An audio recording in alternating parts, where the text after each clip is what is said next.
একজনের একটি প্রশ্ন পড়ে শোনাই। আমি কে? কেন আমার সৃষ্টি হলো? আমার জীবনের উদ্দেশ্য কি? কিভাবে এই ইহজাগতিক ষড়রিপু থেকে মুক্তি পাবো? সেই পথের নির্দেশনা কে দিয়ে যাবে? এই প্রশ্ন রাখলাম, রিলের মাধ্যমে উত্তর পাওয়ার আশায় রইলাম। এই যে গোটা প্রশ্নটি যিনি করেছেন, তাকে বলতে চাই, আপনি যে প্রথম শব্দটা লিখেছেন আমি কে, এই প্রশ্নটার এই প্রথম লাইনটার মধ্যেই আমি কে, এই উত্তরটা খুঁজে পেলেই কেন আমার সৃষ্টি হলো জেনে যাবেন। সৃষ্টি বলে আদতে কিছু হয়নি।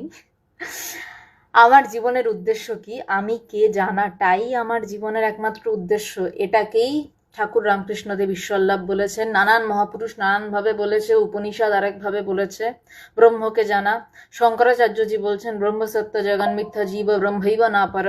জগৎকে উড়িয়ে দিচ্ছেন না, বলছেন যে এই ব্রহ্ম জীব জগৎ সবই সেই ব্রহ্মস্বরূপ। সেটা আমি কে জানতে পারলেই এটা জানা যাবে। এই ষড়রিপু থেকে কিভাবে মুক্তি পাবো, আমি কে, এই ষড়রিপু বলে আদৌ কি কিছু আছে? একটু খোঁজ করতে হবে, একটু গভীরে যেতে হবে। আমি কের উত্তরটা পেলেই জানা যাবে। শেষে একটা কথা বলি, এই আমি কের উত্তর রিলের মাধ্যমে পাওয়া সম্ভব নয়। গুরুর পায়ের নিচে শ্রদ্ধা সহকারে বসে গুরু কৃপাতেই একমাত্র আমি কের উত্তর পাওয়া সম্ভব।